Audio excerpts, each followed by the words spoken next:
Hello, Matt Elliott here. Hi, Alan Smith here. Hey guys, Ian Hume here. Hi everybody, Jerry Taggart here.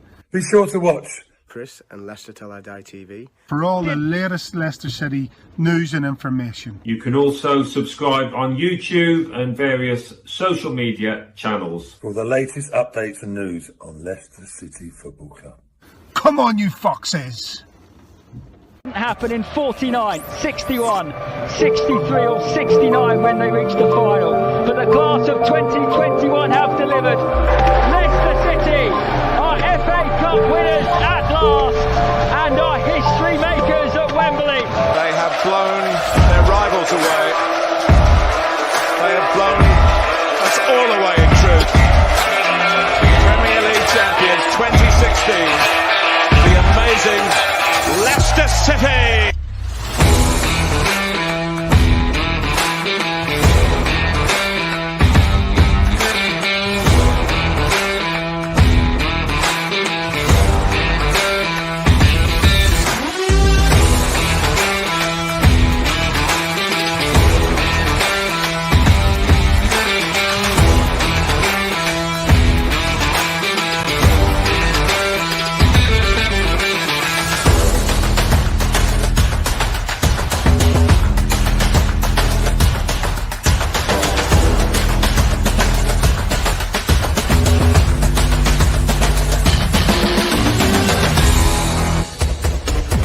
Till I Die TV, your first choice for everything Leicester City. Tune in and join in now. Right, Chris. All right, to how the devil are we all? Over it yet? Just when we thought things were going right. I don't know what hurt more. The fact that we lost to Arsenal or the fact that I had to do the watch along with two Arsenal fans. Yeah, probably the watch along with the two Arsenal fans. This is Leicester Till I Die TV. This is where you can find us. Watch us on YouTube. Listen on your favourite podcast platform. Or ask your smart speaker to play the podcast Leicester Till I Die. Subscribe, like, follow, and join in now. Broadcasting live worldwide.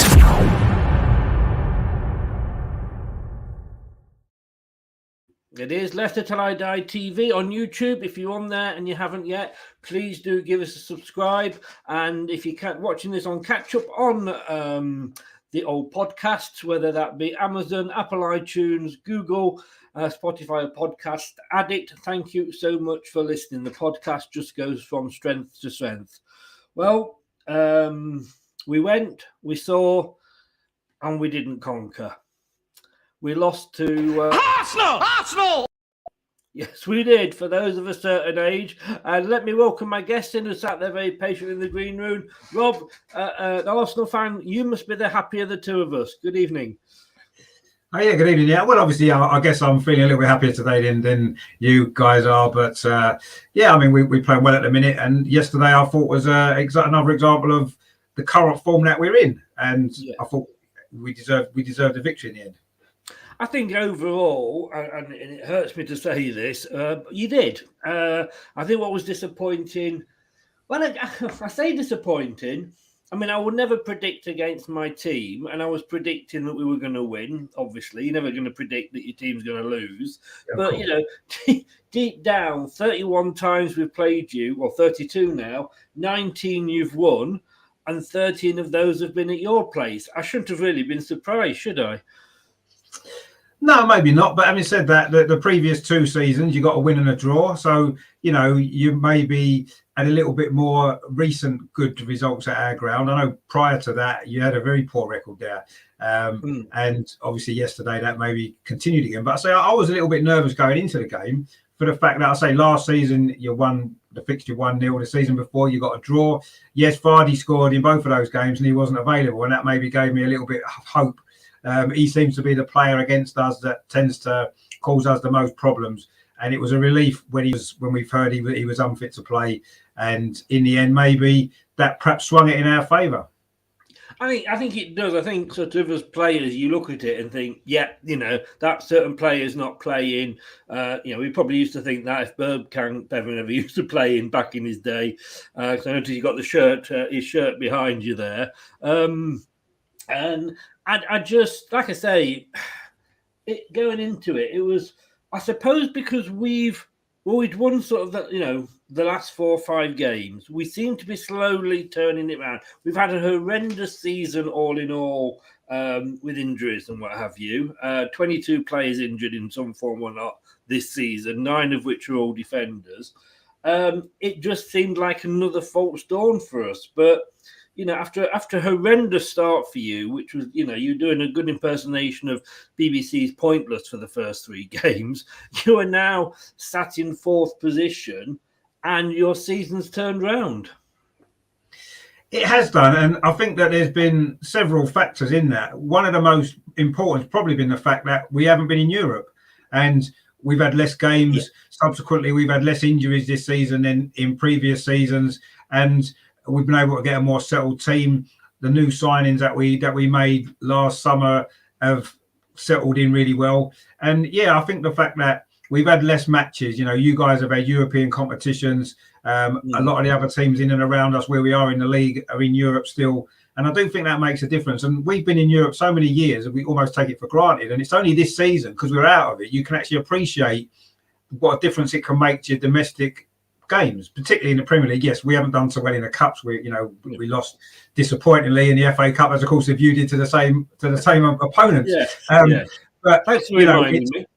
Well, we were the last 2 holders, wasn't we? We both went out to the same team, which is I know, yes. And it happened to be Forest of all bloody teams. Well, yeah, obviously worse from your point of view from that respect, I guess. But I mean, they're playing well, Forest, to be fair, in the Championship, aren't they? So it's they're having a good season. But yes, I mean, I do think it's helped us in the Premier League, certainly in the sort of this period now without Europe. I think all the teams that have got European games, I do think that affected you. You guys had a game on Thursday in the Conference League. We had a free week, and I do think that makes a difference when the games are important and you need to win. In the league, you don't have to rotate your team because you've got 1 game a week. I mean, we've got a midweek game this week, but that's unusual for us going for the rest of the season. And I think that's going to be a massive benefit to us. And I think that's helped us get a consistent run of form in the league because we haven't got to rotate the squad and we haven't had injuries. I mean, obviously those 2 things, very, very true. I mean, when we won it in 2015-16, and I know I keep referring back to it, we've only done it the once, so that's all I can do. We had no Europe. All the teams around us, yourselves included, you all had Europe. Like you say, we didn't have that. And, we had very few injuries, and both of those things we've got this season. I mean, you didn't qualify for Europe, and I think what a lot of sort of fans that I've spoken to have said about Arsenal fans is the fact that you didn't even want. You'd have sooner have finished 8th and not got the Europa Conference League. Yeah, maybe. Were you in that camp? To a certain degree, I suppose. I mean, Arsenal as a club should be in Europe because, we are one of the biggest clubs in European football. Historically, we've been in Europe. We've been in Europe every season since 1995. So, as a club, we should be in Europe. And yes, the Conference League, this new competition, wasn't something that filled me with a lot of excitement, extra games and whatnot. But ultimately, it's a European trophy to win. And Arsenal haven't won enough European trophies in our history. And that's something that we needed to put right. And yes, if we was in it, we would have been in it. And would we be sitting 4th place in the league at this moment in time had we been in that with all the extra games? Maybe not. Who knows? We don't know. We've got a small squad. We've got rid of a few players. We haven't really strengthened the squad in depth-wise. So it's difficult to know how this season would have gone. Maybe the whole project might have been different. We might have had to buy more players. We might have had to bring in players in January. But ultimately now, looking back on it, I'm glad we wasn't in that competition because I think it would have hampered our progress elsewhere. At the time, at the end of last season, I was disappointed that we wasn't in Europe. One, financially, because of the COVID situation. The club lost a lot of money on ticket sales, the ground being shut, all this kind of stuff. Yeah. And I felt if we wanted to rebuild, we needed some money from European football. So at the time, I was really disappointed that we hadn't made it. But looking back on it now, it's a blessing, actually. It's turned out to be a blessing. Unless we could be in the Europa League or obviously the Champions League, that would have obviously, we'd all would have took that. The Conference League, yeah, ultimately, I'm not that bothered we didn't qualify. And you've ended up in it through the back door, actually, haven't you, in the end? Well, I'm from my point of view, I will say good evening, Spencer. I'm going to bring your comment up in a minute. But yeah, from that point, I've always said what annoys me is teams like, say, yourselves, Man United, or whatever. If you don't do well in the Champions League, you can drop down into the Europa League. We saw the other week, the other year, Manchester United were sort of a spot kick away from winning a trophy, which they didn't qualify for. They shouldn't have been in. They're almost like they were being, congratulated for failure, if you like. And that said, now we're in it. But I don't think we should be, because, it's not fair on the other teams that are in it. I can't have it one way and not the other. But, for a club like Leicester, we don't have Europe that very often. I know we've had it a couple of seasons now. But, yes, it's we would just take anything that comes, Spencer, I'd just say hello to. Evening, Chris. I think Brendan looked at the game as a free hit with Thursday games coming up. So why didn't he try something different to up front? Yes. What gets me, and I think it's the thought, we'll come on to Mikel Arteta in a second, but I know he's obviously taken a lot of criticism off Arsenal fans.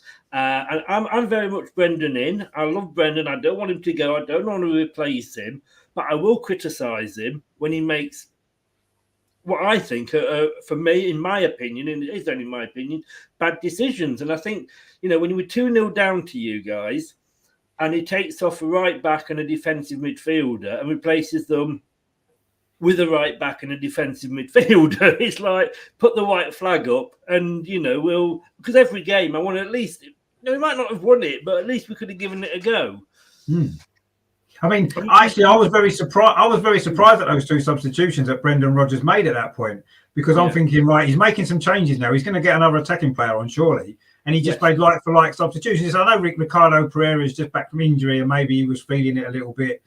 Maybe he needed to be replaced, possibly. But to replace Mendy with Ndidi seemed a strange substitution at 2-0 down. And I must admit, it raised my eyebrows a bit at the time. And, I'm an Arsenal fan, and I'm thinking, what's that about? Well, that doesn't. That's the sort of substitution that in the past Arteta would have made, and I would have felt exactly the same, thinking, what's going on? And I can understand it. He's done it when we've been 1-0 up or 2-0 up. He's done it. He wants to try and hold on to a lead. I get that to a point. Exactly, but my reaction on the watch along was like the bad language was spoken. Let me just say that. But yeah, I just as Spencer said there. Yeah, he's obviously we've got Rennes coming up on Thursday. It is our only chance of any silverware this year. We want to give it a good go. If we can beat them in the second leg, and I didn't think we'd beat them in the first leg, we're into the quarterfinals. So we're not, it's something to go for. But you've got Liverpool coming up, and if you're going to rest players like Ndidi, what was the point of bringing him on for the last 20 minutes? Because you're resting him, rest him. And bring, Tillerman's on for the last 20 minutes. At least he's a striker. Yeah, it did confuse me. It confused me totally. But I just want to look at, because we did speak before about this gentleman here, Mikel Arteta. He's very much a Marmite manager for you guys. And I speak to a lot of fans on here, and there's a lot that are sort of in. The majority, I've got to be honest with you, probably are out. Some of them quite vocally so. But looking at that, I was checking the facts before the game. Out of all your managers since 1897, on a win percentage, not on trophies, but on a win percentage, he's your third most successful manager ever. And I just don't know what he'd done wrong. Every manager has a bad season for whatever reason. Look at Rodgers now this season. But he's turned you around. He had a lot of deadwood, I thought, to get rid of, which he's done. And, this season, he's got you up to fourth. You know, he has. And ultimately, results on the pitch are what matter. I mean, I do think that those statistics are slightly misleading, maybe to a certain degree, in the fact that we had a lot of Europa League games last season that we won in the group stage. We had a very, very easy group. We won all of those games. That boosts your win percentage, doesn't it? And, you know, I'm not saying that, you know, statistically, you can't argue with it. He's got the third highest win ratio, and he's had 118 games. So there's a lot of games there. So he's done well. I wasn't convinced by a lot of the decisions he was making, by the tactics he was playing, by the style of football. But ultimately, what's happened is, as this season's progressed, you can see his ideas that he maybe had at the beginning. He didn't have the players to be able to produce it on the pitch. And now he's got those players he wanted. He's got a consistent team, and you can see it's starting to work. The ideas are getting through to the players. You can see that they're responding to what he's wanted. It's taken a long time, and it's been frustrating. But ultimately, I'm an Arsenal fan, and to me, what I want to see is Arsenal doing well. And I want to see Arsenal in Europe, in the Champions League, challenging for titles, challenging for cups, and being as successful as we can be. And if there happens to be Mikel Arteta as a manager who can bring us that, fantastic. You know, we'll love him for forever, as we did with the previous managers that have done success for the club. If he can't manage to do that, then obviously, okay, someone else gets an opportunity to do it. But ultimately, at the moment, results speak for themselves. You know, you can't argue with the run that we've been on over the last 10, 11, 12 Premier League games. I think only Manchester City have got, in fact, no one's got more points than us. I think we've got the same points as Manchester City. You have, and that is my next slide, actually. Okay, well, I was anticipating that before you got it. You did. It's almost like we'd planned this. I mean, Terry says there, I can't understand Arsenal in fourth, but still some of the fans want Arteta out. Terry, look at Leicester. We won, you know, last season we won the FA Cup. This season we've won the English Super Cup. Some people call it, obviously, the Community Shield. I call it the English Super Cup. And people want Rodgers out. But that's football fans for you, isn't it? But yeah, like you say, and this was just before the game. But obviously it's the same, really. But, you know, you had taken 28 points from the 30 available in the Premier League. Nobody was better than you. And Man City, who are obviously walking away with the title at the moment, that they were the same as you. The results are there. Yeah, they are, and you can't argue with that. I mean, the only argument I would say a little bit is it's a very small snapshot of a season. 10 games is nearly a quarter of the season. That's all it is. And you know, we would need to produce similar results to that over the 38 games to be challenging for the title, which is what we all want ultimately. And yes, we're not ready for that yet. I don't think there's any doubt with the young squad that we've got. We have a lot of gaps in the squad in terms of depth, but you know, these last 10 games, certainly in the Premier League, the one defeat we had was to Manchester City in a game that we actually should have won because we played really well that day. A few decisions went against us and we ended up losing. So technically, really, we should be unbeaten in those 10 games. And actually, we should have more points than Man City because we should have got points against them. We should have took points off them on that day. So, you know, when you look at that, you can't argue with that. That's fantastic form. You know, we scored a lot of goals as well. That was one problem that we were having, wasn't scoring enough goals. We are now. Defensively, we're solid. And, you know, I was looking at the game yesterday, and there were spells in that game where we actually looked like a team that could potentially challenge for the title. Not now, but with one or two additions to the squad, one or two maybe more experienced players coming into that team, you could see this team being able to put a challenge in for the league title next season if we get the right signings in, because we've got the ingredients are there. We've got some fantastic young players. We've got a system and a style that works with the players that we've got. Arteta's got managing to get the maximum out of them at the moment, which is fantastic to see. The young players love him, and if we can just get the right signings in this summer, I actually feel that if we do get Champions League this season, top four, and with the extra money we'll have available possibly to spend on the transfers in the summer, I could see next season us challenging for whether we could win the league or not, I don't know. But with the right signings, I think we could challenge. And that's all as a fan you can hope for. You know, you can't expect to win trophies because there's only a very few trophies to go around, and there's some very good teams that are battling for them. But just to be able to feel that you can challenge for the title and challenge for the big honours, you know, put in a decent run in the Champions League, which we haven't done for a long time, things like that would be fantastic. And I don't feel we're far away. I really don't. And I'm surprised myself because probably 3 or 4 months ago, I was kind of worried about where this season was going, worried about whether Arteta was going to be the right man to take us forward, worried about some of the players, were they good enough? But ultimately, they've worked hard. They haven't had Europe as a distraction, as I said before. And I think that everything's coming together. And we're not very far away at all, actually. I mean, we're not even that far off Chelsea in third place.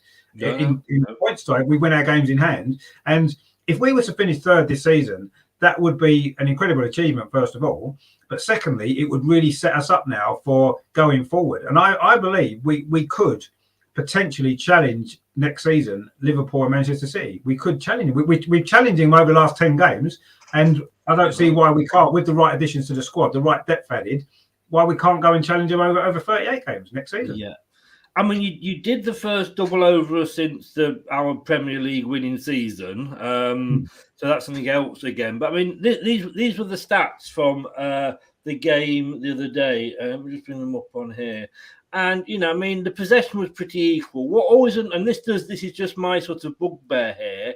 I thought the game itself was quite yo-yo. I mean, you had a really, really good start. Then we came back in it for probably 15, 20 minutes. Then it was you. Then the second half, the start was you. Then it was one of those games. But, you had 21 shots on target and we had 6. And this has been my bugbear all season with Leicester. And I know, Vardy's maybe not playing, but 6 shots on target. We should be getting more than that. So 6 shots, 3 on target. Yeah. Whether they're on target or not, we should be getting more than 6 shots in. You had more shots on target than we had shots altogether. Were you surprised? I mean, we've seen we've been struggling this year, and I honestly do think that is down to the injuries. But were you surprised coming into this game that it was as easy for you as it appeared to be? I mean, I'm quite surprised at those stats, I've got to be honest, in terms of the number of shots that we had. It seemed that, I agree with what you said earlier, actually. The game kind of did have spells. I thought both teams had good spells in the game. Arsenal had a couple of good spells. Leicester had a couple of good spells. We made maybe more of our spells that we had. We did create more chances. We did obviously score the goals when we needed to score at good times, early goal and then an early one in the second half as well. And I think that was important. But, if it wasn't for our goalkeeper again, who actually made some good saves against you last time we played you, if that header had gone in from Harvey Barnes, made it 1-1 at half time, it would have been a different game. And these little moments, and sometimes you can look at the stats there and it looks like, I know the possession was quite even, but in terms of chances, you'd say, well, Arsenal clearly deserved to win that game quite comfortably. And it's easy to maybe think that was the case. But when you actually look at it, very, very small margins here and there, that one save made a massive difference, because at 1-1, I think that would have been, at the second half, would have been totally different second half. And, I'm sure you guys would have come out in the second half with something to really play for. And I think it would have been a much more difficult game. And would we have still won? We hit the crossbar, of course, as well. That was we were lucky we got away with that. I agree with you. It is fine margins, but I mean, is there any way sort of next season, just for the 2 games, can you maybe put Leno back in goal? Even Jay Leno, I'll take him. Do you know what I mean? But can you just leave Ramsdale out? He seems to turn it on against us.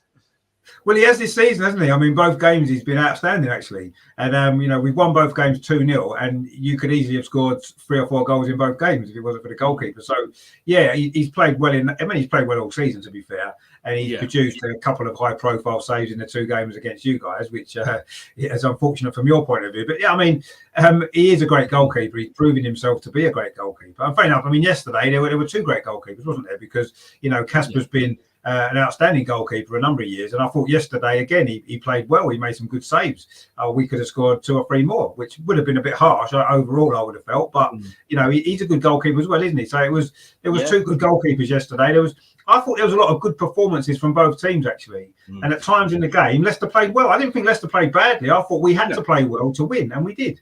Yes, no, we did have, like I said, we did have spells when we were on top, I felt, but we didn't take advantage of it. You did. Terry says there, did we keep Telemans on the bench so no parading his talents for a potential buyer? Is he a player? Because I know you were obviously all the fans were going, mad that Maddison was coming to Arsenal in the summer, which obviously, how did that work out? But Tielemans. He's looking for Champions League football. I've said to Arsenal fans, if you can offer him Champions League football and he decides to leave, and that's still up in the balance at the moment, you're in with a chance. If you finish 5th, 6th, whatever, and get Europa, he wouldn't come to you, I don't think, because that's his ultimate goal if he wants to leave. Because potentially, you know, Leicester in a position where he's looking round and he's got Fofana, who's just signed a new contract. Piera, who was wanted by many clubs a couple of seasons ago, just signed a new contract. The young players, James Justin, just signed a new contract. Now, if it's true what we're hearing, rumour-wise, he's looking at that and thinking, hang on, these are the guys who are all committing to Leicester. Let's see in the summer what, and I think he always wait until the summer anyway to see which teams finished, in the Champions League place. But he may look at it in the summer and go, all right, show me who you're going to buy if you want to keep me. That said, he may still want to leave. If you're in the top 4, there's no reason that it couldn't be Arsenal. Would you want him? I mean, it's a tricky one, actually. I would have said maybe last summer, I would have took him. At the moment, I look at it and think, is that a priority for Arsenal with the position that he plays? Is that now a priority for us in our team? I'm not sure if it is. We seem to have 2 or 3 players, Smith Rowe, Ødegaard, who can play a very similar position to that, and both at this moment in time are probably playing slightly better than he is. Now, I'm not saying he wouldn't be a good addition to the squad, but looking at what we need, I think we need a centre forward, clearly. I think we need more backup as more defensive midfield side of things. We've only really got Partey and Xhaka, so I think we need more bodies there. And I just feel in the Tielemans position, as good a player as he is, we're probably pretty well covered at the moment in that position. And I feel as though that, there's only limited funds that we're going to have to spend. It'll cost a lot of money, no doubt. And I don't know, I feel as though if we're going to buy some players in the summer, that wouldn't be our first priority in a position that he plays. I think we would need to look elsewhere for other positions first. If we get all those other positions filled, we could still get him, add him to the squad. You can't turn away quality players to your squad. But we had an opportunity apparently to get Coutinho in the January window on loan, and we didn't take him because, again, I feel Arteta felt, well, we've got players in that position already. And Tielemans is a similar player in a similar position. There's no point buying a player just because he's a good name and he's available if you don't need him. And I think, teams these days, I don't, like you say, there's a lot of teams, you and us amongst them, what I would call non-oil rich clubs that didn't spend in the January window because COVID has destroyed their spending. It's certainly been the effect with us, but I don't suppose at the moment you're looking at it and thinking like, maybe we did well not to get Maddison because he hasn't been on best form this season. Well, I mean, funny enough, at the start of the season, it seemed to be a choice. It probably wasn't, but Arsenal fans seemed to turn it into a choice of Maddison or Ødegaard. We hadn't signed. We obviously had Ødegaard on loan last year, and I actually did a video at the start of the season before the transfer window had finished. I was sort of saying I would have preferred us to get Ødegaard. One, because he played for Arsenal last season already, so he knew the club. I felt as though Maddison maybe off the field wasn't quite as a few issues off the pitch maybe with his lifestyle and this, that and the other. I felt maybe his character wasn't quite right for Arsenal at that time. So, I was quite happy with the decision that we made. Whether Maddison was really on our radar, we'll never know. But I was quite happy with the choice to sign Ødegaard. And as the season's progressed, that's proved to be the right decision the club made because Ødegaard, I mean, yesterday in particular, and he has been recently, was fantastic. And, and even had we signed Maddison, I'm sure Maddison would have done well. But would he have been able to reach the level that Ødegaard's reached now this quickly in the season? I'm not sure. So I think we made the right choice there. And I'm happy with the choice that I was happy at the time. And I'm even more happy now as the season's gone on. And he hasn't had a great season, Maddison, for one reason or another. And, well done, Arteta, for getting the right, from our point of view, the right player that we needed for us at that time. And it's worked out well. The whole team hasn't had a good season. That's been the problem. But then again, like I say, I think it's the case. A lot of weekends of Brendan Rodgers going in the change room saying, "Right, who's fit? Right, you'll play. And he's been doing it that. And I mean, you got the goal from the corner straight away. Another one. Yes, another one. I mean, we kind of cut that out because. We actually, used to do zonal marking. For some reason, I hate zonal marking. Don't see the point of it. We'd gone back to man, and we'd cut that out. But, you know, I'm trying to think who got the first goal there. Partey, wasn't it? Yeah, of course. He lost Luke Thomas so easily. You know, Luke Thomas was on him. Luke Thomas was all over him. He went forward, went round a Leicester player. Thomas seemed to run into the Leicester player, by which time the ball was in and Partey was free to nod it in. But he had a good goal, and that was well taken, to be honest with you. But it was an old frailty exposed by yourselves to us. Yeah, I mean, obviously we scored a very similar goal in the away game, didn't we? When Gabriel scored that one, a near post header from a corner, and very, very similar type of goal, actually. And I think maybe, Arsenal would... I can't remember which player it was in an interview after the game had said that, or was it before the game, said we'd worked hard in the week working on Leicester's weaknesses. Obviously, we got a goal from a corner in the last game, and maybe that was something that we'd worked on, and it worked. We only had 2 corners in the game, and we scored from one of them. So, clearly we needed to get a few more corners. Maybe we might have won by a few more goals. But I think it was a target. I think we targeted that area because we know that Leicester have conceded the most goals in the Premier League from corners this season. So it was obviously Arteta would have been aware of that. It's something we would have worked on, and it was a good delivery. Poor marking, but ultimately he got there, got a good header in, and that was an important goal as well, because the first goal is often the most important goal anyway in most games. But certainly when it's games like this sort of a game, I felt as though if Leicester had scored first, it would have been very difficult for us. We had troubles against Wolves previously in one of our recent home games when Wolves scored first. We managed to win in the end, but it was a difficult game, and it would have been similar yesterday if you'd got the first goal. So that first goal was so important, and if I'd been a Leicester fan watching that goal, I'd have been going mad because it was such a soft goal to concede, wasn't it? And it isn't the first time you've done it against us either. So it's almost like, well, you didn't learn your lesson from when we played you before. This is one of the things that totally sort of, we got Colo Torres, ex-defender, on the coaching staff. What's he doing down there? As of yet, we've got the worst record, and this shouldn't be still happening, but it is, unfortunately. Talking of Partey, for a lot of Arsenal players, and I thought he had an excellent game, but for a lot of Arsenal fans, he was your man of the match. I mean, Thomas Partey's been playing well, actually. For me personally, Martin Ødegaard was man of the match. I thought he was. Right. He's a fantastic player to watch. What I like about him is the way he kind of glides around the pitch. He glides past players. He's not particularly quick. No. He's not a dribbler with the ball. He doesn't tend to go take it round 3 or 4 players, but he'll get the ball. He can shift it out of his feet. He can pick a pass, and he just glides around the pitch. He's very similar in style to Mesut Ozil. He works a lot harder. Yeah, and he seems to. Yeah, well, it's not, no. And he seems to be able to influence games now a lot more. I was, at the start of the season, I thought he was playing well. You could see he's a good player, but I felt as though he wasn't influencing the game enough. He was drifting out of the play. He wasn't getting involved enough. Whereas now, his position slightly changed. Arteta slightly tweaked the team around a little bit. He's playing in a slightly different position in the team, and suddenly he's come alive. And yesterday, funny enough, the last time we beat you at the Emirates was the Mesut Ozil game that night, when he absolutely, his best ever game for Arsenal probably was. And yet last night for me was the Martin Ødegaard game, because he was almost as good as Mesut Ozil had been that night. Just the way that he took the game on, his little touches, his little flicks, his passing. In the end, he didn't score a goal and he didn't get an assist, but he did everything else in that game.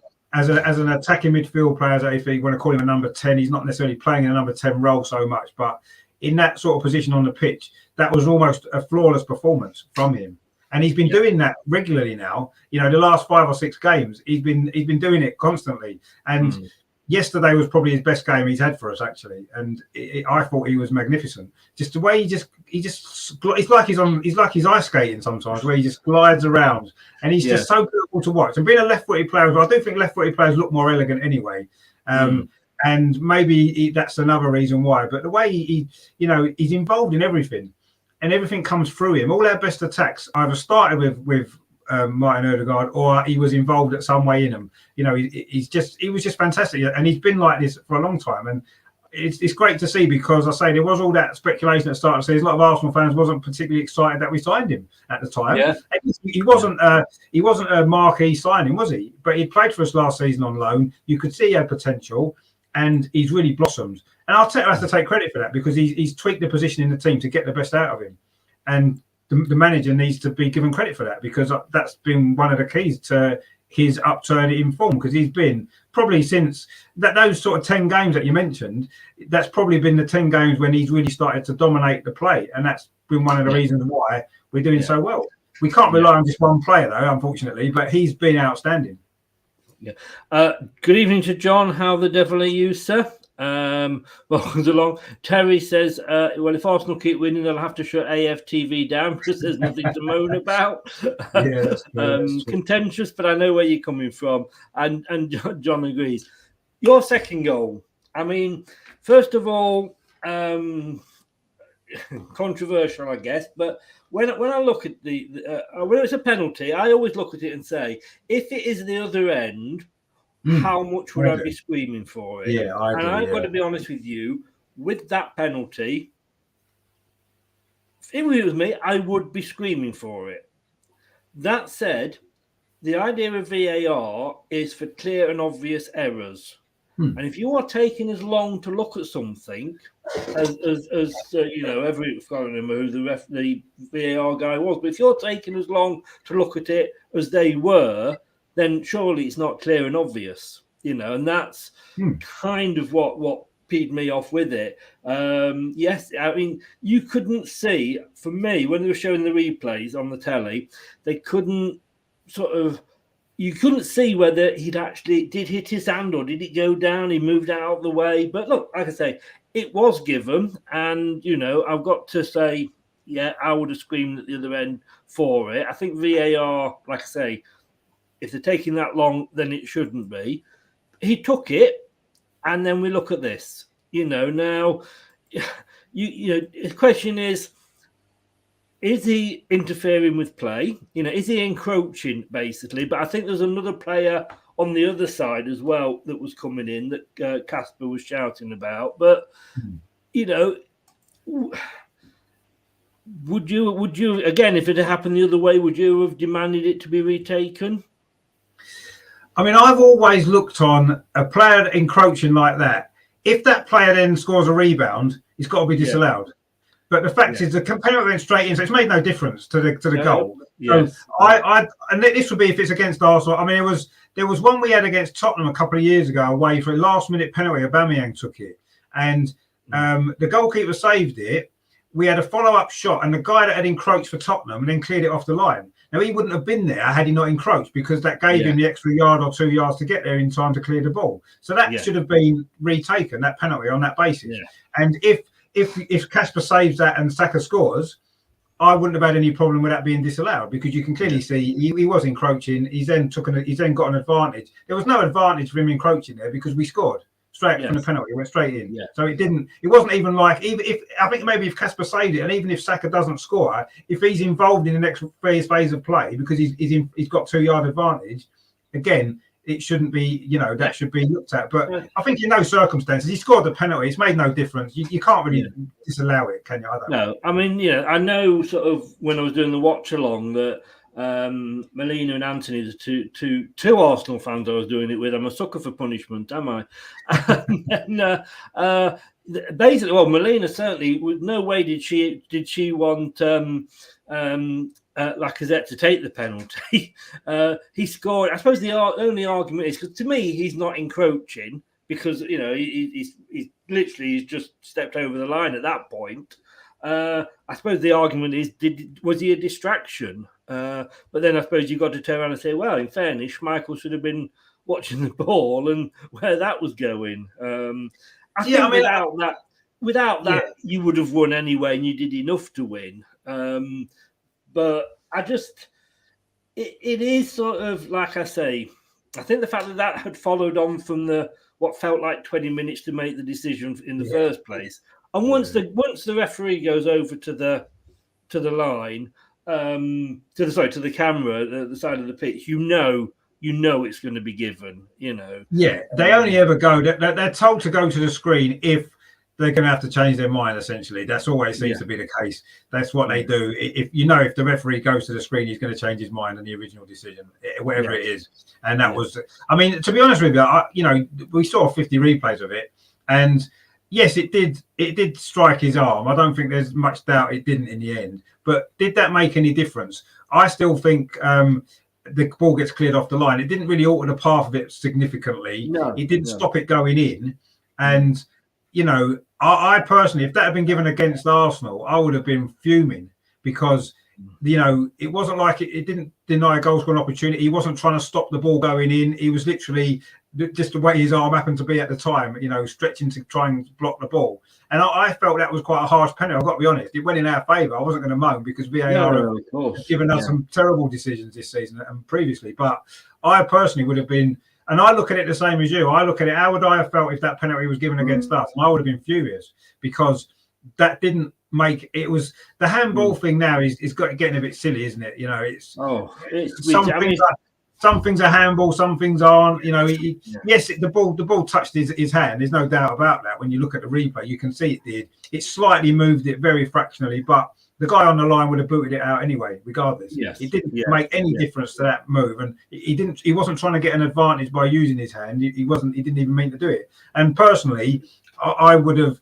If that had been given against us, I would have been absolutely furious about that, and I'd have been screaming at VAR saying another decision against Arsenal. But ultimately, it was given, and it was very soft. It was a very harsh penalty, I felt. But I don't get this handball rule at all. I mean, my shirt at the moment comes down to my elbow. Now we had a goal against us from West Ham where it hit him there, but because it was on his shirt, it wasn't handball. Well, I tell you what, put all the Leicester players out in long sleeves kit, and then just handle the ball in, and that's technically go under the new way the rules. They're all goals, and it's stupid, isn't it? I mean, everybody was screaming for VAR, and I think now we're just ending up in a position where we blame VAR where we used to always blame the referee. And I think, but it is a referee ultimately. There's two referees. There's a VAR referee and there's a referee on the pitch. So ultimately, what we've got now is instead of having one referee to make mistakes, we've got two referees making the same mistakes, and they're making them twice. And VAR's not improved things; it's made it twice as bad because you've got two referees doing the job. One referee used to do badly. You now got two of them doing it badly, so it's twice as bad. And I don't know why they can't realise that. And it annoys me actually that the referees are always protected so much. The managers can't criticise a referee, players can't criticise referees. Nobody can criticise them, and they're not held accountable for the terrible decisions that they make on a regular weekly basis. I mean, the inconsistencies of it. As we said, something's given as a penalty, something isn't. Exactly the same kind of incident isn't given. I mean, there was that one. Was it in the Watford Southampton game where a defender had his arm up? The ball hit his arm in the penalty area. It wasn't given as a penalty. And then there was that one in the Arsenal Leicester game, and that was given as a penalty. To me, the other one's more of a penalty than the Leicester one. I don't see. When it was just refs, you kind of know that refs are human, and they will make mistakes, and without VAR, I don't know that would have been given or not, but.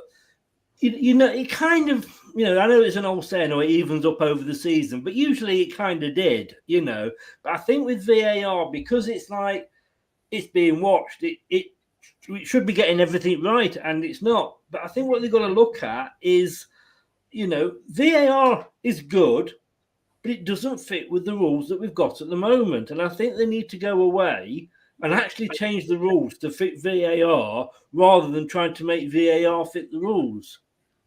No, I think that's actually a really good point, and I think that's true because it seems as though I don't know. See, I always felt that VAR in principle is a good idea because referees, the pace of the game, things happen quickly, and referees and the linesmen and whatever can't always keep up with the play and can't always get the big decisions right, and they wasn't. Now, I never used to really mind that. Yeah, you'd moan about it when you're driving home from a game, saying, "Oh, we were robbed of a goal, this, that, and the other." You'd have a moan about it, and then you've forgotten about it 10 minutes later, and you've got on with the next game. Whereas now, because of the technology, it's like, well, there's no excuse for them to get it wrong because they've got the camera's there, and it's no good. And I agree with what you said before. If it to me, VAR should be look at it on a camera, look at one replay. Does it look like it's a mistake from the referee? No. Well, we won't change the decision.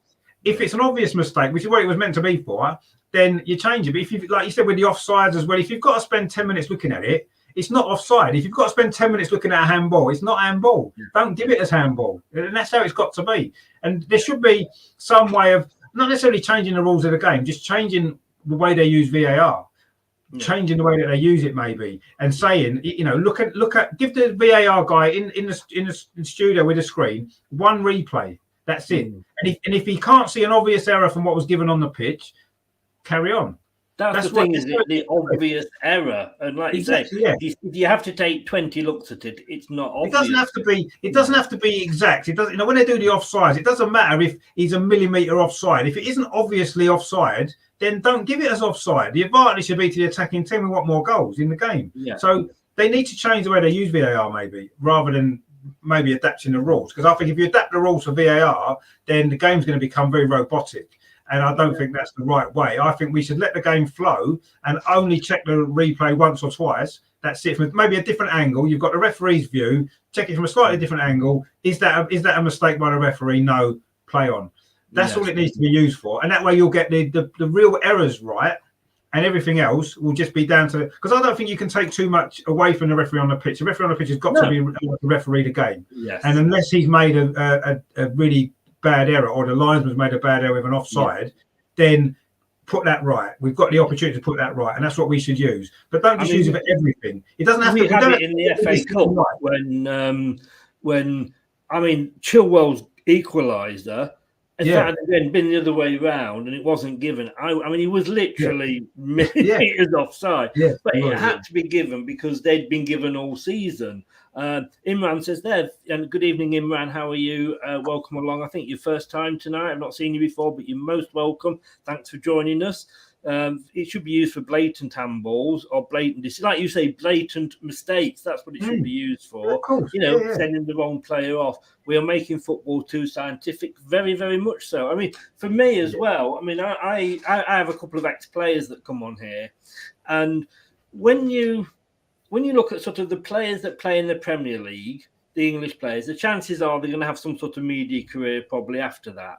But lower Championship down to League One, League Two, when they retire, those players aren't going to be sort of in the media much. I'm sure they would love to be like VAR referees, and those players will look at it and go, "Yeah, he couldn't have got his hand out of the way." He wouldn't look at that and go, "Hit his hand." He'd look at that and go, "Yeah, he couldn't really get his hand out of the way, so it shouldn't really be a penalty." And that's. The other option is obviously just get rid of offside altogether. Certainly, that would be one way of clearing. Well, I mean, I don't know whether or not, I don't know what impact that would have on the game. There'd be more goals, I expect. But then teams would just defend deeper and deeper, wouldn't they? Because they wouldn't be able to have a high line because balls could just have 25 yards of space to run into. So I think it would change the way football was played. And I don't know about. I think with offside, you just have to. If you have to draw a line, it's not offside. Quite frankly. It's got to be. I think there needs to be some sort of space between the last defender and the striker. If it's just literally you're level with them, but maybe your toenail slightly ahead, or your elbow slightly ahead, or your nose is slightly ahead, you can't give offside for that. You just can't. It's ridiculous. It should be. You need to be. That's not. What sort of advantage is that to the attacking player? If you're virtually level with the defender, but your toenails are ahead of him, that's no advantage, is it? Let's be honest. It's only an advantage if you're ahead of the player. You're maybe a yard ahead of the player, and you've got that. Like we said with the Saka thing in the penalty area, he had an advantage there because he was clear of the defender, wasn't he? He was in the box, and that was a clear advantage. And if the ball would come to him, you can't allow him to have that advantage. And if that should be the same with offside. If he's clearly there's a gap between him and the defender, he's offside. If there's not, he's not offside. That's bad defending. The defender hasn't got up quick enough. That's the defender's fault, and he should be punished. Agree totally. And I think it's like it should just be feet because if your hands are, that shouldn't be it. That should just be feet, and there should be a gap. There should be sort of fresh air, sunshine, whatever you want to say, between the back of the attacker's foot and the front of the defenders. And if there's not, then to mind, it's technically not offside. Imran, I hope you're having a good time in Kenya. I'm not jealous at all. Yeah, right. Statman, Stubbs, Stephen, good evening. How are you, sir? Welcome along. Thanks for joining us. Just quickly on this one then, any Leicester players actually impress you from that game? Well, there's one that always impresses me, Harvey Barnes. I think he's a fantastic footballer. Absolutely fantastic. I mean, yesterday he was the big threat, wasn't he? He had 2 or 3 efforts at goal, and he was the player that was causing us the most problem. I mean, I do think that maybe Brendan Rodgers had targeted our right back because it's Cedric and he's had a few problems. I thought he did quite well, actually, in the end, Cedric. He's been playing quite well, but you could see that was the target. Harvey Barnes is a very, very good player, and he really does impress me. And I thought he was Leicester's standout player yesterday.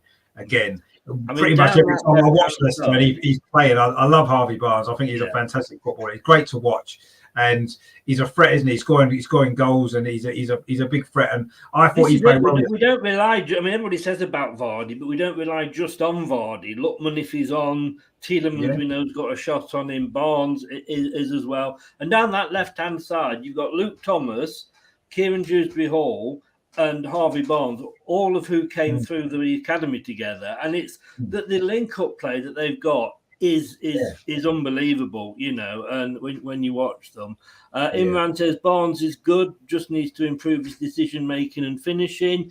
Yeah, kind of does, but he's getting better, you know, and he scores some scorchers, really, you know. But, he's a great player. I love Harvey Barnes. I think he's a really good player, and you know, I think he'll have a great chance of getting in England squad for the World Cup, won't he? I think the way he's playing. Think so. Yeah, I think so. And this is the thing with, like, you know, James Justin has just signed a new contract. You know, he was being talked about as being in the England squad until he got, you know, virtually season-long injury.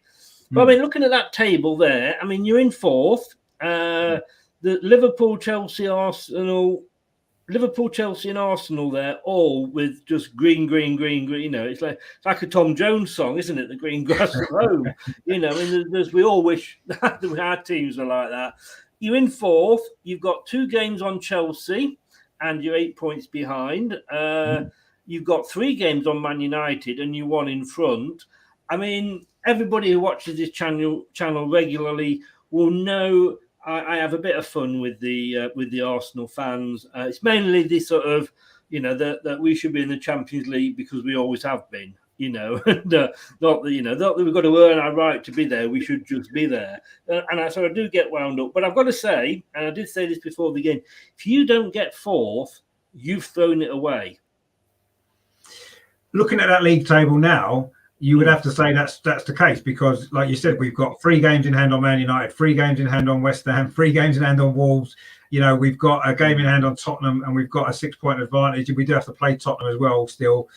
We have to play Man United and West Ham as well. So, you know, we've got Chelsea to play, Liverpool. We've got some tough games, and ultimately they're going to decide it. But no, in the position that we're in now, if we don't finish in 4th, you'd have to say that we've blown it. It may be similar position. I mean, you guys have been in a similar position the last couple of seasons, and you've ended up finishing 5th. So we're not going to take it for granted that we've got 4th place, because looking at the fixtures that we've got to come, there's a lot of fixtures that stand out for me as a concern. You know, games that traditionally in recent years we haven't done very well in, and it only takes 2 or 3 defeats to some of them teams around us, and suddenly we've got the games in hand, or we did have, the points soon get eaten up, and then suddenly we're playing catch up again. And we're in a good position at the moment. We're in a better position than any of us could have anticipated we'd be after 26 games, let's be honest. And yes, when you look at the league table, it would be massively disappointing at this point if we didn't finish in the top 4. But we know Man United know how to get the job done. You know, Tottenham, if they can get their act together, show a bit more consistency, they've got a chance. You know, it's not going to be easy, but we're not going to have a better chance than we're in currently. We haven't had a chance like this to get in the Champions League for a long time, and we need to take it. We need to take advantage of the fact that other teams aren't maybe so consistent this year. We haven't got Europe. Man United are in Europe still. You know, West Ham are in Europe still. So we've got a massive advantage, and we've got to take advantage. We've got to make that count. We've got to, because if we don't get the Champions League this year, will we be able to rebuild enough to be able to challenge next year. Other teams are going to be stronger next year. Man United will be stronger next year. Tottenham could potentially be stronger next year. You know, you know yourselves. But then again, like you're saying there, and just to say, Imran, yeah, joking about bottling it, I don't like that phrase because I don't think a team bottles it. You know, I don't think we bottled the last 2 years. I think we just didn't. You know, we weren't consistent enough, and that's what it all is. We were inconsistent at the wrong time, which was the back end of the season. But yeah, Man United may, if they get fourth. I mean, depending which of those players get that fourth spot, and we are presuming that it's going to be City, Liverpool, Chelsea in some order in the top three. But they won't necessarily be getting any better players than you because you might still be in the Europa League. But then so might Man United, so might Tottenham, and you're still going to attract decent players because you can offer Europe where maybe the teams like Wolves and Leicester and what have you, we can't. It might just take a little bit longer to sort of build up, if you like, sort of thing. But it is going to be, like I say, Anthony's in who did the watch along with me.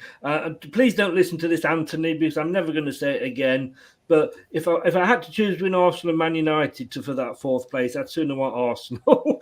I have to be honest with you, and that hurts to say that. That really hurts. I think it's like picking your favourite child. It's impossible. To be honest, I think most neutral football fans would probably say the same because I don't think Man United are particularly well liked, are they, outside of Manchester United fans? So I think, we've maybe got the support of a few neutrals challenging for that top four maybe this season. I think more people want us to get it than maybe Man United or Tottenham probably as well. So, but ultimately, in a way, I actually prefer it if people are against us because it's maybe more of it's better when you achieve something when nobody's wanted you to, and maybe that's something I quite like, but that's maybe for years of Arsenal not being particularly popular, I guess. But I don't know. I mean, it is in our hands, as you said, and it is a massive opportunity for us.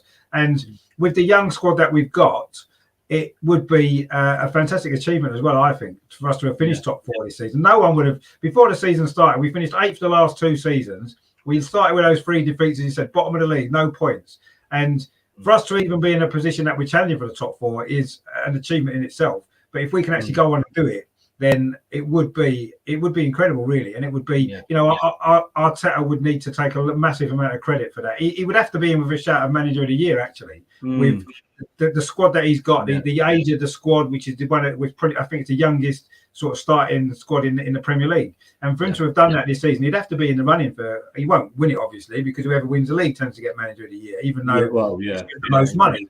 I mean, it isn't right. I mean, did Pep sort of deserve it over the Sheffield United manager when he, got them in? Of course he didn't. You've got to look at the resources available, haven't you? And who's got the most out of the resources that they've had at their disposal? Exactly. That's to be the manager of the year.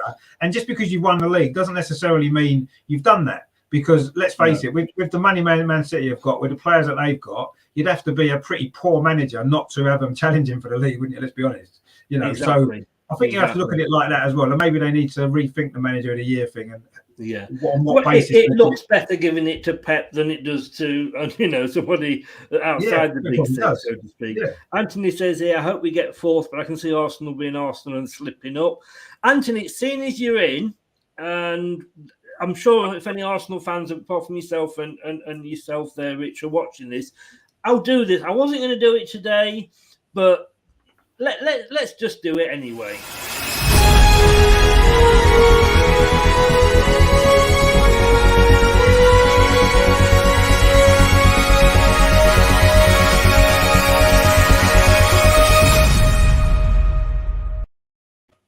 We just lost the Spurs contingent. Anthony absolutely loves this.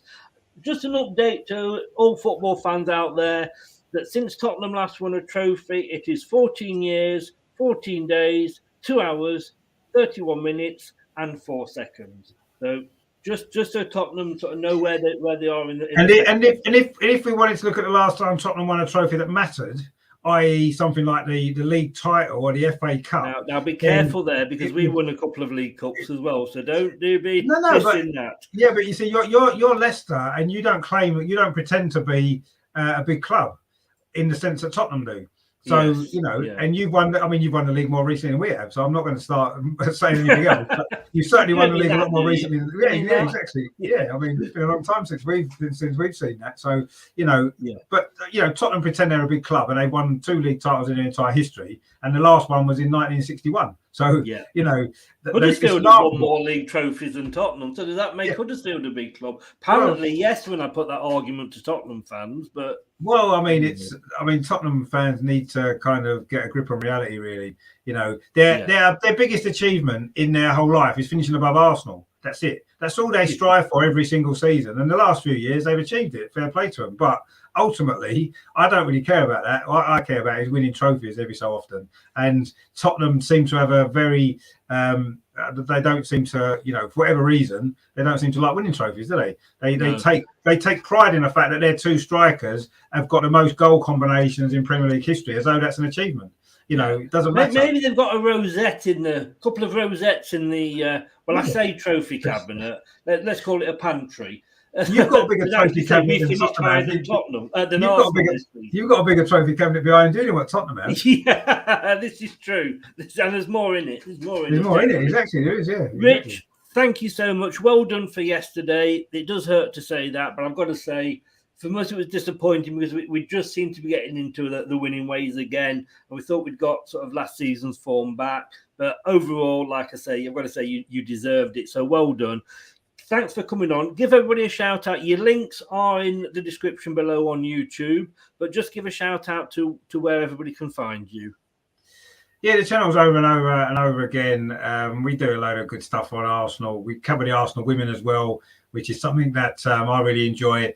Well, I'm going to the games at the Emirates in a couple of weeks' time. There's 2 women's games playing at the Emirates. I'm going to them, and we do cover the Arsenal women, which not many channels do. So that's a bonus. If you do like women's football, that's worth a watch as well. But yeah, we cover all the Arsenal stuff.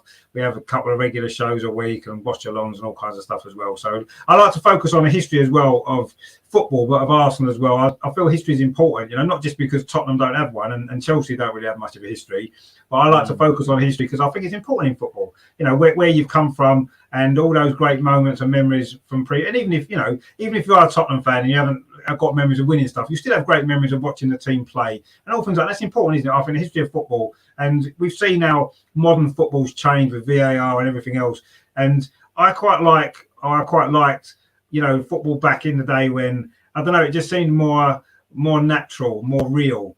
And now it just seems to be taken away from us a little bit. And, you know, I like to kind of look back on those days and, you know, even maybe people will probably disagree and say football now is better, but I don't think it is. I prefer I take me back to the 80s or the 90s anytime, and I'd be quite happy. But anyway, we focus a lot on those sort of eras as well on the channel, just because.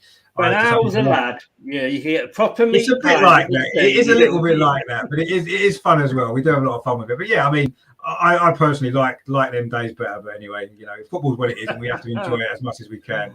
Yeah. Imran says it ruined his evening. Arsenal were the better team. We were negative. Arsenal deserved the win. Yeah, it hurts to say it, but sometimes you've just got to say it.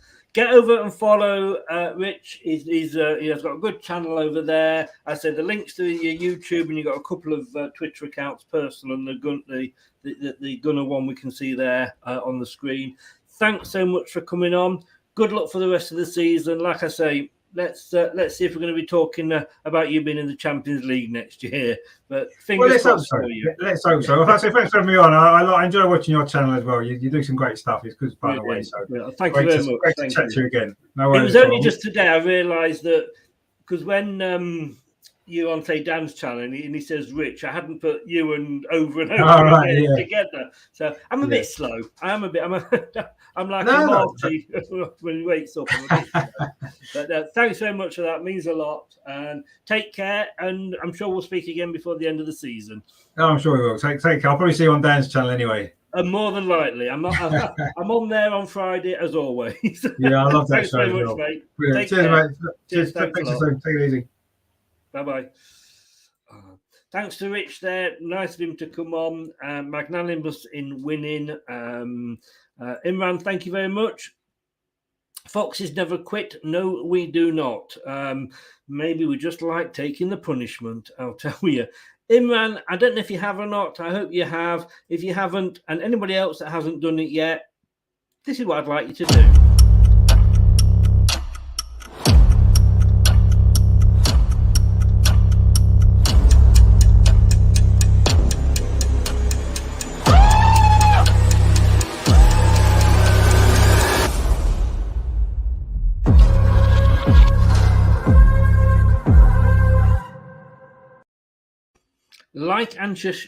Like and share, but subscribe, please. All the subscriptions do help. Thank you very much. I'm going to be back, and I'm going to rush off because I'm going to be back in less than an hour, and we're going to be doing it with Louise the weekend roundup, looking at all the games. So back with Louise at 9 o'clock. Thanks very much. Stay safe, guys. Remember, thanks for watching, thanks for listening, but don't do anything I wouldn't enjoy. And that leaves it wide open. Good night. Thanks for watching Leicester Till I Die. This is Chris saying goodbye and see you next time.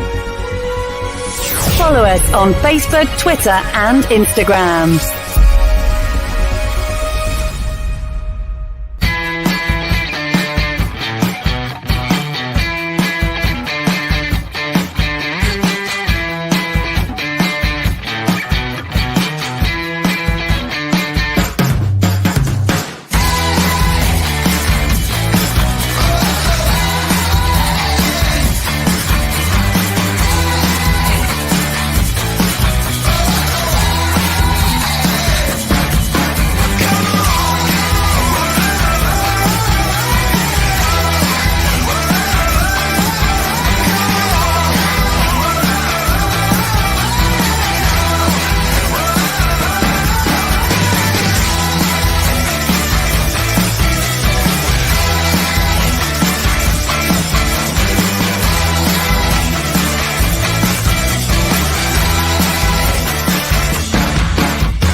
That's all, folks.